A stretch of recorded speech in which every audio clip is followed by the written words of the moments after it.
Salut tout le monde, alors voilà comme promis je vais donc vous présenter mon miroir connecté qui est donc composé de Jarvis et de Jido. Donc Jarvis en fait il est issu du projet Sarin de Jean-Philippe Ancos et donc Jido ça après c'est moi en fait qui l'ai mis en place récemment. C'est suite justement à un plugin que j'ai mis en place, je vous expliquerai ça tout à l'heure.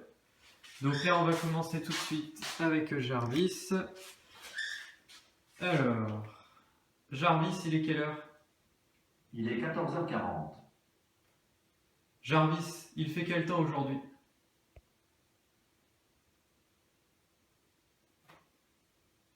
Les prévisions météo pour Chartres. Ce midi, rares averses, température de 3 degrés.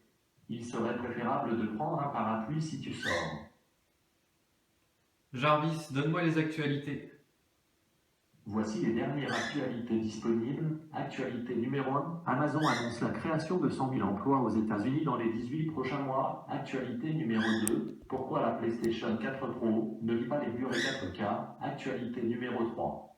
Sony dévoile sa PlayStation 4 Pro. Actualité numéro 4. Le géant de l'informatique Oracle finance une organisation anti-GOG. Actualité numéro 5. Le réseau de chat attire les marques de luxe. Jarvis, consulte mon agenda. Si tu veux. À ce que je vois, tu n'as rien de prévu pour aujourd'hui. Voilà, donc déjà là on a donc vu quelques fonctionnalités. Donc l'heure, hein, ça c'est le plugin le plus basique en fait, c'est le premier qui est disponible dans le projet Sarah. Après, donc il y a la météo. Alors là on a justement eu le droit à un petit effet démo, c'est-à-dire qu'il m'a donné la météo quelques minutes après que je lui ai demandé en fait. Donc ça c'est bon, ça arrive de temps en temps, hein. Évidemment il me le fait pour la vidéo et alors qu'il me l'a jamais fait avant quoi. Voilà. Après, donc les actualités, ça en fait, il va donc récupérer le contenu d'un fichier XML, donc le flux RSS hein, d'une URL internet. Donc là, j'avais pris l'URL de Next Impact. Et ensuite, mon agenda. Donc ça, c'est en fait, c'est un plugin que j'ai mis en place.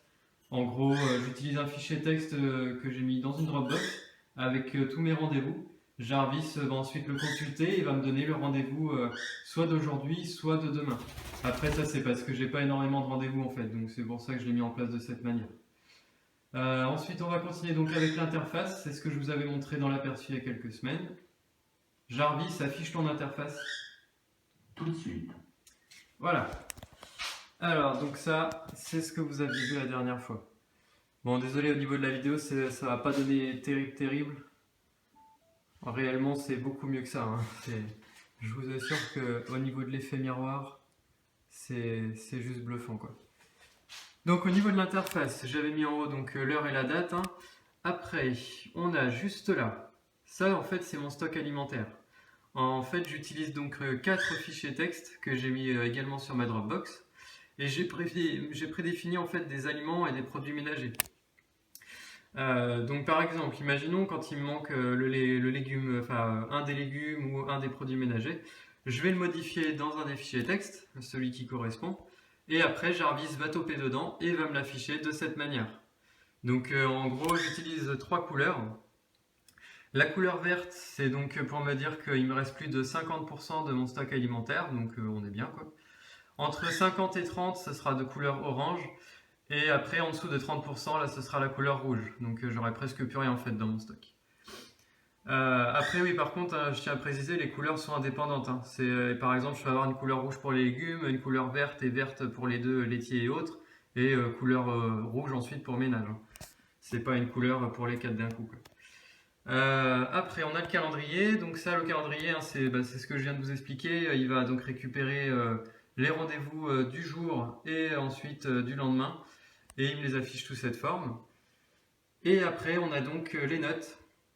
Donc ça, en fait, c'est toutes mes notes et mes rappels que je me garde de côté. Donc c'est la même chose, un fichier texte dans ma Dropbox que je modifie et après Jarvis va directement me l'afficher comme ça. Et pour finir, donc ça c'est juste pour le fun en fait, c'est 2 petits gifs. Là donc on a le cœur de Jarvis et là on a le cœur de Jido.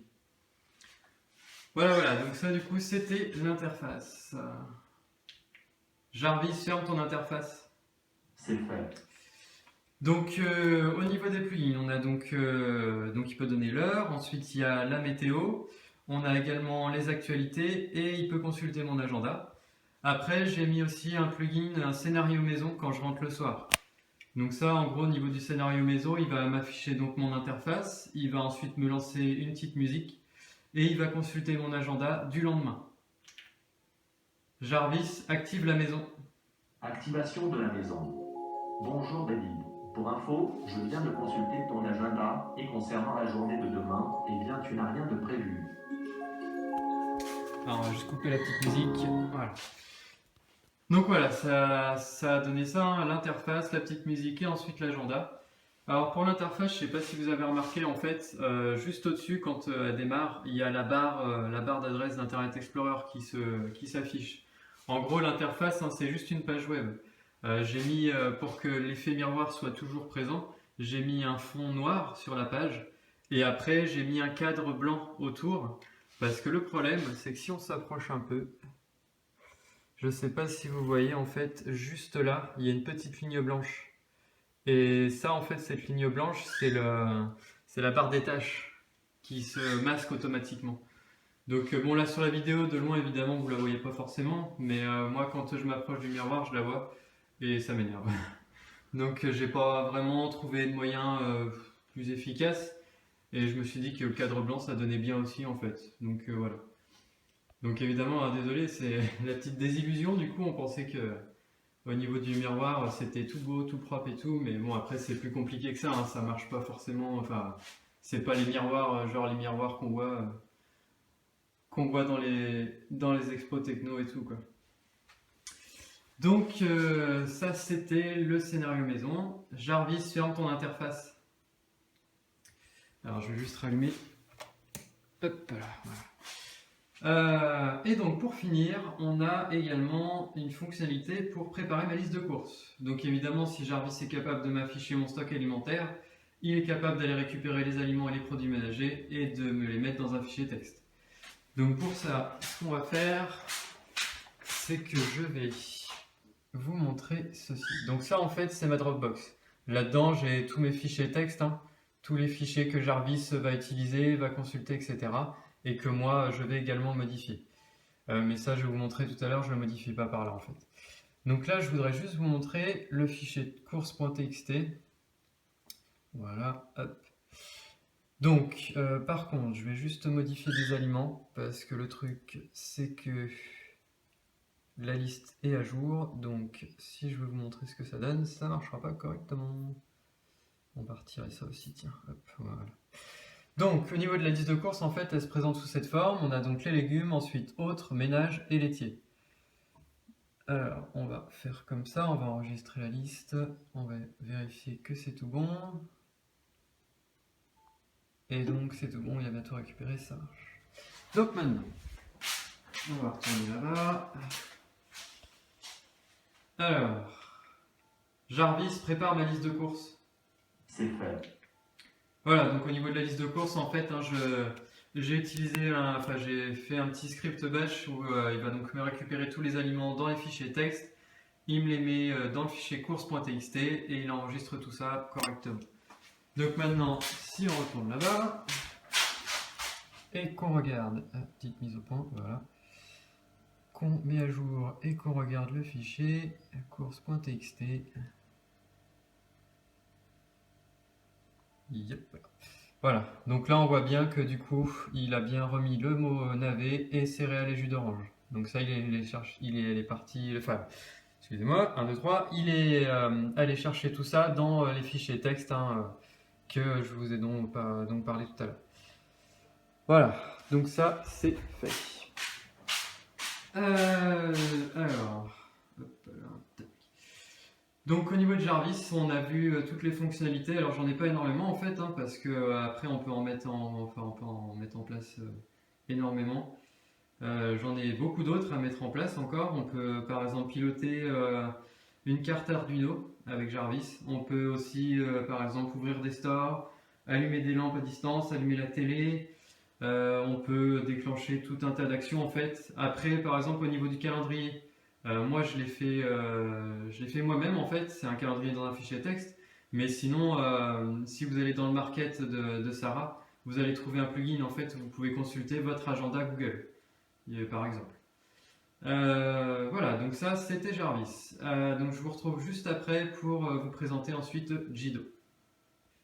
Donc on va continuer cette deuxième partie avec Jido. Donc Jido en fait c'est l'interface que j'ai mise en place suite au plugin pour préparer ma liste de courses. Donc je me suis dit en fait ça serait bien d'avoir quelque chose qui me permet de manipuler mes fichiers texte pour le stock alimentaire, le calendrier et les notes plus facilement. Parce que auparavant en fait j'utilisais une application sur mon téléphone pour aller sur la Dropbox, pour aller sur le fichier texte, le modifier, l'enregistrer et qu'ensuite Jarvis puisse l'utiliser. Donc c'était un petit peu compliqué. Donc là du coup j'ai fait cette interface. Alors il y a pas mal de choses et j'ai rajouté pas mal de choses aujourd'hui d'ailleurs. On va donc commencer tout de suite avec le stock alimentaire. Voilà, donc au niveau du stock, on retrouve les 4 éléments, les légumes, laitiers autres et les produits ménagers. Donc par exemple, on va aller sur légumes. Ici, on retrouve donc tous les légumes qui sont dans mon fichier texte. Par exemple, si, imaginons, on dit que je n'ai plus de tomates, enfin si que j'ai justement récupéré des tomates, on va le cocher, on applique et on rafraîchit. Donc là, on voit que tomate est passé en vert, ce qui veut dire que j'en ai bien dans mon frigo. Donc en gros, c'est ça, hein, les deux couleurs. Le vert, j'ai effectivement le légume. Le rouge, c'est pour dire que je n'en ai plus. Donc après, ça fonctionne de la même manière avec les autres légumes, etc. Ensuite, au niveau des couleurs qu'on voit ici, donc là, c'est en rouge. Mais si par exemple, au niveau du sac poubelle, imaginons, on dit que j'en ai. Donc là, tout est au vert. J'ai bien tous mes produits ménagers. Ce qui fait que ici, ça passe en vert. Donc ça en fait je l'ai mis en place histoire que ce soit plus rapide. Quand je vais dans le stock alimentaire, si je vois qu'ici c'est en vert, ça veut dire qu'effectivement j'ai bien tous mes produits ménagers, il n'y a pas de problème. Après, le simple fait de cocher par exemple sopalin, imaginons pour dire que je n'en ai plus, j'applique et je rafraîchis, donc là on voit que ça passe en rouge. Et ici ça passera automatiquement en rouge. Donc en gros le rouge c'est pour dire qu'il me manque au moins un aliment ou au moins un produit ménager. Voilà, donc ça c'était pour le stock alimentaire, donc après c'est la même chose partout. Il récupère en fait les aliments, les produits et il me les affiche comme ça. Ensuite, on a donc cette icône-là, le panier, en fait, ça me permet d'ajouter ou de supprimer des aliments ou des produits ménagers. Donc sur la première ligne, c'est pour ajouter. Donc imaginons si je vais sur légumes, j'ajoute un nouvel aliment. On va faire test. Voilà. Et si je retourne en arrière, qu'on retourne dans le stock alimentaire, dans les légumes, on voit bien que test apparaît maintenant dans la liste. Et ensuite, si par exemple cet aliment, je ne le veux plus, non, c'est pas là-dedans que je vais, c'est donc la deuxième ligne pour supprimer. Donc je vais sur légumes, ici on retrouve tous les aliments de mon fichier texte légumes. Et si je coche test, je le supprime. Hop là, après on retourne dans le stock alimentaire. Et si on regarde les légumes, test a bien disparu. Donc là, du coup, on voit qu'effectivement, au niveau de la mise à jour, ça a fonctionné. Donc après, c'est le même principe pour tous les autres. La première ligne, on ajoute, la deuxième ligne, c'est pour supprimer. Après, on va continuer avec cette icône-là. Donc en fait, ça, c'est pour des recettes. Donc ça, c'est les recettes que je fais le plus souvent. Je me suis dit, voilà, ce serait pas mal effectivement de les ajouter directement. Donc imaginons si je fais crêpes au fromage blanc. Alors, je ne l'ai pas encore complété, donc c'est pas un bon exemple. On va prendre plutôt la première. Donc les croissants au jambon, voilà. Donc en fait, je mets les ingrédients à utiliser, hein, le temps de cuisson, et donc après la vidéo qui me permet donc de voir le déroulé de la recette, savoir ce qu'il faut faire en premier, etc. Donc après c'est la même chose hein, pour toutes les autres recettes, c'est le même principe. Et juste en dessous, j'ai donc ajouté une barre de recherche pour si jamais effectivement il y a une recette que j'ai pas là-dedans. Donc si par exemple je mets soupe, que je valide, il va donc aller directement sur YouTube et ensuite il va donc me présenter toutes les vidéos sur des soupes. Donc après là c'est à moi de choisir celle que je veux évidemment. Mais donc c'est plutôt pas mal effectivement comme principe. Donc là on va retourner avec Jido, on retourne à l'accueil. Voilà, donc ça c'était les 3 icônes ici, c'est pour la partie alimentaire, produits ménagers. Ensuite, cette icône là, ça c'est le minuteur. Donc en fait au niveau du minuteur, j'ai mis pas mal de temps à la faire, hein. J'ai voulu trouver une interface assez sympathique en fait. Donc c'est au niveau de la barre, ici, on peut donc choisir le temps qu'on veut. Donc là, je vais vous mettre 1 minute, par exemple, on valide. Voilà, donc ça se présente sous cette forme. Et donc, même chose, hein, si par exemple je me suis trompé au niveau du temps, je peux donc modifier en cours de route et après je reprends ce que je veux. Donc là, on va mettre 1 minute parce que maintenant il va falloir meubler pendant 1 minute. Donc, pour ce qui est en fait de Jarvis et de Jido également, hein, je vais vous mettre en fait tous les liens nécessaires dans mon article. Donc les liens qui parlent de Sarah, enfin du projet Sarah en fait, hein, de Jean-Philippe Ancos. Les liens aussi pour si vous voulez utiliser en fait tous les plugins que j'ai mis en place de mon côté.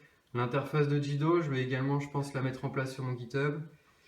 Et puis ensuite, je vais peut-être aussi vous mettre, si je vais vous mettre aussi le lien pour la fabrication du miroir. Parce que pour le miroir, il faut savoir que j'ai mis pas mal de temps quand même, hein, notamment pour justement l'effet miroir. En fait, c'est pas un miroir qu'on achète dans le commerce. En fait, c'est du papier collant avec effet miroir. Donc j'ai collé ça sur une vitre et du coup ça donne effectivement, bon c'est moins qu'un miroir, hein, mais c'est pas mal. Donc là, au niveau du minuteur, c'est donc terminé. Et donc là, on entend en fait l'alarme pour prévenir que c'est donc fini. Donc ça, c'était le minuteur. Bon, au niveau de l'alarme, c'est vrai que c'est pas forcément terrible, hein, je vais essayer de trouver autre chose. Et donc une fois que c'est terminé, après, il nous affiche le gros bouton pour revenir à l'accueil. Voilà. Ensuite, on a donc le calendrier. Donc ça, c'est un peu le même principe que pour le stock alimentaire, ajouter ou supprimer. En fait, je peux donc ajouter un nouveau rendez-vous ou le supprimer. Donc par exemple, si je prends la date d'aujourd'hui, définir, hop là, on va donc ajouter un nouveau rendez-vous test. Et ensuite, si je vais donc retourner sur la date que j'applique, on voit bien que dans le fichier, il me l'a récupéré correctement. Donc après, c'est pareil, si par exemple je veux le supprimer, je coche, j'applique, et si je retourne sur la date d'aujourd'hui, il me dit bien qu'effectivement il n'y a plus d'événement. Donc je vais vous montrer justement un exemple. On va mettre un rendez-vous aujourd'hui. Voilà, puisque tout à l'heure vous avez vu, au niveau du calendrier, en fait il n'y avait aucun événement pour aujourd'hui et demain. Donc là on va mettre pour aujourd'hui et demain. Tac, voilà. Voilà. Et maintenant, si on retourne là. Jarvis affiche ton interface. Activation de l'interface. Voilà. Alors là justement vous avez un exemple au niveau des légumes. Il est passé en orange au niveau des modifs qu'on a fait en fait. Et donc pour le calendrier, on voit qu'effectivement il a bien récupéré les rendez-vous donc pour aujourd'hui et pour demain. Et donc du coup ça fonctionne pareil pour la consultation par exemple. Jarvis consulte mon agenda. Tout de suite, je vois effectivement que tu as quelque chose de prévu pour demain, test 2. Voilà, donc en fait là il m'a donné le rendez-vous de demain. Au niveau de mon calendrier, c'est ce que je vous ai dit, j'ai pas énormément de rendez-vous. Donc ce que j'ai fait pour la consultation, c'est que si je lui demande de consulter avant 16h, il va me donner le rendez-vous du jour. Et si je lui demande de consulter après 16h, il me donnera le rendez-vous du lendemain. Ça après c'est pour moi en fait, c'est parce que j'ai pas énormément de choses. Voilà, donc là on voit qu'effectivement il a bien récupéré le calendrier et également par exemple pour le stock alimentaire, on voit qu'effectivement il a bien topé sur les fichiers texte. Jarvis, ferme ton interface. Ok. Donc on va revenir à Jido. Donc ça c'était pour le calendrier. Alors après c'est pareil, du coup si par exemple on va sur la date de demain et qu'on définit, qu'on applique, il va donc me l'afficher et après je peux le retirer comme ça. Voilà. Et ensuite on a donc les notes. Donc le premier c'est donc pour ajouter et le deuxième pour supprimer. Donc là on va aller là-dessus. Alors juste en dessous on voit qu'il y a une note 7 rappels sur 14 d'enregistrer. Je vais vous expliquer pourquoi. Jarvis affiche ton interface. Tout de suite. En fait, au niveau de mes rappels, je le présente sous cette forme, c'est donc dans un cadre. Et évidemment, si je rajoute plus de 14 lignes, la dernière, enfin la 15e, elle va donc, on la verra pas en fait. elle va disparaître du cadre. Donc ça c'est pour ça que en fait je me suis mis une ligne pour savoir exactement combien je peux encore. Alors désolé, il y a une petite coupure, j'ai eu un problème avec le téléphone. Donc oui, je disais au niveau donc de mes notes et rappels, en fait, étant donné que je mets ça dans un cadre, hein, comme j'ai dit, la 15e ligne, si j'en avais mis une, elle disparaîtrait complètement du cadre. Donc c'est pour ça que je me mets combien de rappels je peux encore mettre sur 14 d'enregistrer. Après ça, c'est mon interface, on pourrait faire un cadre beaucoup plus dynamique évidemment, ou autre chose. Donc là, on voit par exemple qu'effectivement, il y a bien donc 7 notes. Maintenant, si on revient sur l'interface de Jido, on va enregistrer un nouveau rappel, par exemple test, voilà. Si on retourne en arrière, par exemple pour vous montrer, au niveau de la mise à jour, on voit bien qu'il a récupéré le 8e rappel. Jarvis, ferme ton interface. Tout de suite. Jarvis, affiche ton interface. Tout de suite. Voilà, donc là on voit bien que du coup il a récupéré correctement le rappel. Et donc après ça fonctionne de la même manière. Si on va ensuite sur l'icône ici qui permet de retirer les rappels, donc là vous voyez hein, c'est assez similaire, il m'affiche tous les rappels que j'ai dans mon fichier texte. Et si je coche par exemple test, que je le supprime, il va donc me le retirer de mon fichier texte, et là on voit effectivement que c'est bien le cas, puisqu'il n'apparaît plus au niveau de ma ligne. Voilà, donc là on a vu en fait les premiers icônes que j'ai mis en place, donc surtout pour le stock alimentaire, le calendrier et les rappels. Donc le premier icône qui est ici, je ne vais pas trop vous le présenter en fait, ça n'a pas vraiment d'intérêt, ça n'a plus rien à voir avec la reconnaissance vocale. C'est en gros j'ai fait, comment dire, j'ai mis en place des icônes, on va dire, qui permettent de déclencher les actions de Jarvis, mais manuellement, à partir de la tablette. Donc ça, c'était Jido. Et donc ce que j'ai mis en place ce matin, c'est ce qu'on voit juste en bas, là. Puisque j'ai fait l'acquisition récemment des lampes Philips Hue. Donc les lampes Philips Hue, hein, qui sont des lampes connectées, qu'on peut donc allumer et éteindre à partir de son téléphone ou de sa tablette en utilisant l'application officielle hein, de Philips. Après, il faut savoir que dans le market de Sarah, il y a également un plugin qui est disponible en fait pour allumer les lampes, les piloter à distance, quoi. Donc c'est plutôt pas mal. Et donc moi, ce que j'ai voulu faire, c'est intégrer ça à l'interface de Jido. Donc pour faire ça, hein, je vous laisserai regarder en fait sur le site de Philips Hue. En fait, ils fournissent les API. Et donc il y a moyen du coup de faire ce qu'il faut pour pouvoir déclencher les lampes à partir d'une URL internet. C'est assez compliqué, mais au final ça se fait bien. Donc du coup j'ai intégré ça à l'interface de Jarvis. Donc par exemple la cuisine 1, c'est la lampe qui est juste ici. Donc par exemple si j'appuie sur off, ça éteint la lampe. Et donc après, même principe, si en fait j'appuie sur on, ça va donc déclencher l'URL et rallumer la lampe. Donc ça c'est top en fait, j'ai pu tout intégrer dans l'interface de Jido directement. C'est pas mal. Voilà, donc ça c'était l'interface de Jido. Donc on en a terminé pour Jarvis et Jido ainsi que le miroir connecté. Donc après, hein, vous avez vu, effectivement, c'est pas très... Enfin, c'est ma domotique perso. C'est pas extrêmement évolué non plus, mais c'est quand même fonctionnel et plutôt efficace. Donc j'ai pas encore fini de tout intégrer, mais ça va pas tarder. Pour finir, donc je voulais vous parler en fait du micro. Alors moi ici c'est un micro sans fil, un micro c'est une oreillette Bluetooth en fait. Normalement c'était une oreillette de gamer je crois. Je l'ai un peu... Je l'ai un peu trafiqué en micro comme ça. Donc au niveau de ce micro, alors il y a, comment dire, c'est pas forcément l'idéal non plus, hein. En fait, il faut savoir que là, c'est une oreillette Bluetooth.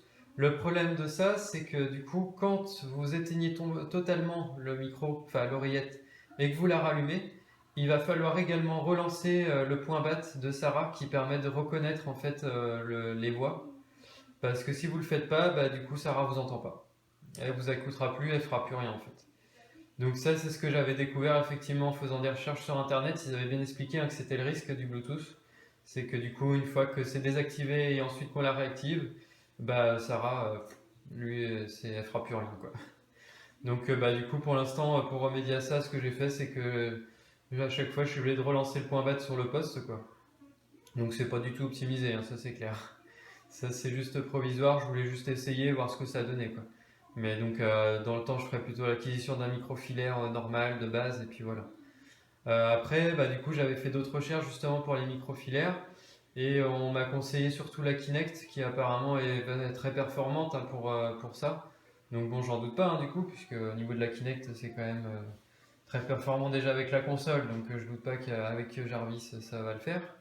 Mais le problème, c'est que la Kinect, on peut pas couper le micro en fait. Et donc moi, j'ai absolument besoin de couper le micro parce que le truc, c'est que donc au niveau de la pièce où se trouve Jarvis, ça résonne un petit peu quoi. Et comme Jarvis, donc le miroir et l'enceinte se trouvent juste à côté de la télé, ça m'est arrivé que parfois, au niveau du micro, bah, Jarvis déclenche des actions tout seul en ayant entendu en fait des paroles dans la télé. Alors c'est plutôt surprenant la première fois et puis après on s'y fait. Bon c'est pas tout le temps non plus hein, mais c'est quand ça se passe c'est pas l'idéal quand même. Donc il faut en fait voilà moi j'aimerais bien avoir un micro qu'on puisse couper comme on veut quoi. Donc au niveau de la Kinect malheureusement c'est pas possible. Donc déjà c'est pas possible et puis ensuite il faut avoir les moyens de l'acheter la Kinect. Hein. C'est pas non plus le même prix que le petit micro que je viens d'acheter là. Hein. Voilà donc ça c'était pour la partie micro. Donc bah, je pense que j'en ai terminé avec tout ça. Euh, je pense qu'au niveau de la domotique chez moi, ça a pas mal évolué. Du coup, j'avais commencé donc avec Sarah, que j'ai beaucoup modifié en Jarvis. Hein. J'ai donc ajouté des plugins, j'en ai modifié, j'ai regardé un peu comment ça fonctionnait, j'en ai créé moi-même. Après, j'ai mis en place le miroir connecté. Donc ça, c'était justement une vidéo quand j'étais en train de regarder un peu bah, justement les reconnaissances vocales, etc. J'étais tombé sur la vidéo d'un mec qui avait fait un miroir connecté avec un Raspberry. Donc je me suis dit que ce serait intéressant du coup de combiner Jarvis et le miroir en même temps. Ce qui du coup effectivement bah, donne pas mal, hein, comme vous le voyez, c'est quand même stylé. Enfin moi je trouve ça stylé en tout cas. Et puis ensuite j'ai continué avec Jido, avec l'interface de Jido. Et enfin, j'ai terminé avec du coup bah, les lampes Philips Hue que je voulais m'acheter depuis un moment et maintenant c'est fait.